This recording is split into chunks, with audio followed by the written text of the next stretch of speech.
Yes, सबसे ज्यादा थका देने वाला सवाल, हर बच्चा ये सवाल करता है, हर बच्चा ये बात पूछा, सर टेस्ट का सिलेबस बताएं, टेस्ट का सिलेबस बताएं।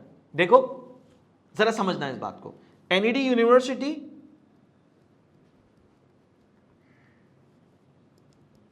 जो टेस्ट कंडक्ट कर रही है वो तुम्हारे एकेडमिक्स की बेसिस पर है,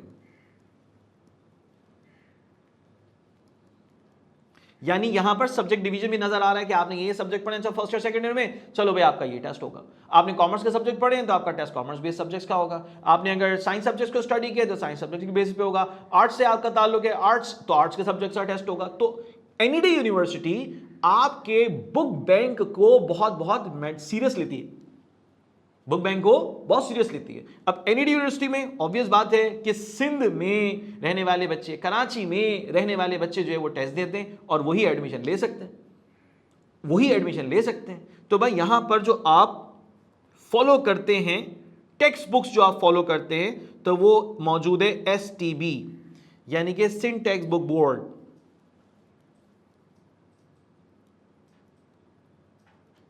STB Sindh text book board, तमाम जो साइंस सब्जेक्ट्स हैं उसकी टेक्स्ट बुक्स पढ़ाई जाती हैं Sindh text book board publishers की, ठीक है। तो आप जब टेस्ट की तैयारी करने जा रहे हैं तो ऑब्वियसली जो रिसोर्स कंसीडर किया जाएगा वो आपकी ये बुक्स है, तो सिंध टेक्स्ट बोर्ड की बुक्स, उसको कंसीडर किया जाएगा डोमिनेंटली। ज्यादा चीजें, ज्यादा बातें, ज्यादा काम की चीजें आपको यहां से देखने को मिल जाएंगी टेस्ट के हवाले से। क्लियर हो गया?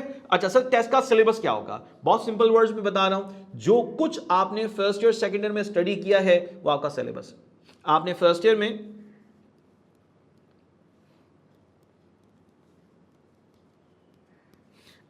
ईयर में फिजिक्स पढ़ी है,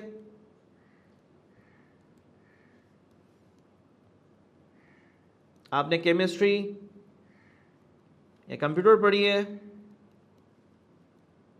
मैथ्स या बायो पढ़ी है।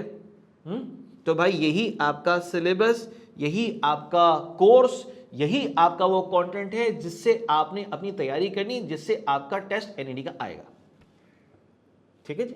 सर इंग्लिश की कहानी थोड़ी सी मुख्तलिफ है, इंग्लिश को थोड़ा सा अलग ले लेते हैं, ठीक है ना। इंग्लिश जरा चेंज है, ठीक है ना। फर्स्ट ईयर सेकंड में आप लिटरेचर पढ़ते हैं, मगर जब आप टेस्ट की बात करते हैं तो भाई टेस्ट में आपके पास फंक्शनल ग्रामर का काम आता है, फंक्शनल ग्रामर का काम आता है। और इंग्लिश सबसे कॉमन सब्जेक्ट है, चाहे बच्चा आर्ट्स का हो, कॉमर्स का हो, प्री मेडिकल का हो, प्री इंजीनियरिंग का हो, कंप्यूटर साइंस का हो, किसी भी ग्रुप का हो, इंग्लिश का पोर्शन उसके टेस्ट में मौजूद है। तो भाई इंग्लिश किसी भी टेक्स्ट बुक को बेस करते हुए हम नहीं लेकर जा रहे होते, उसमें फंक्शनल ग्रामर से रिलेटेड चीजें पूछी जाती हैं। क्लियर हो गया? तो भाई एनईडी यूनिवर्सिटी का जो टेस्ट का सिलेबस हो सकता है वो आपकी अपनी टेक्स्ट बुक्स हैं, मैं लिख के दे रहा हूं यहां पर, वो टेक्स्ट बुक्स हैं, एसटीबी की टेक्स्ट बुक्स हैं, यही सिलेबस है, इसे ही फॉलो करना है, इसे ही बेहतरीन तैयार करना है। एनईडी यूनिवर्सिटी का टेस्ट आपका बहुत अच्छा हो सकता है। यह बात अलग है कि आपने उन सब्जेक्ट्स को जिस तरह से तैयार करने, वो तरीकाकार थ्योरी एग्जाम से जरा मुख्तलिफ होते हैं। थ्योरी एग्जाम में आप चीजों को हिफ्ज करते हैं, याद करते हैं, उसी को जाकर पेपर में लिखते हैं, मगर जब एप्टीट्यूड टेस्ट की बारी आती है तो वहां पर आपका रट्टा काम नहीं आता, वहां पर आपकी हिफ्ज की हुई बातें काम नहीं आ रही होती उतनी ज्यादा, आपकी प्रैक्टिस, आपके कॉन्सेप्ट्स, आपके शॉर्टकट्स काम का आ रहे होते हैं। आपने जो कॉन्सेप्ट्स बनाए उनको किन शॉर्टकट्स के, किन ट्रिक्स के जरिए से कम टाइम के अंदर सॉल्व कर सकते हैं, सही जवाब निकाल सकते हैं, ये ट्रिक्स आपके काम में आती है। तो आपने एप्टीट्यूड के लिए अपनी टेक्स्ट बुक को बेस बनाकर एप्टीट्यूड वाले अंदाज में बेहतरीन तैयारी करके जाना है, तभी आपका काम आसान होगा। राइट?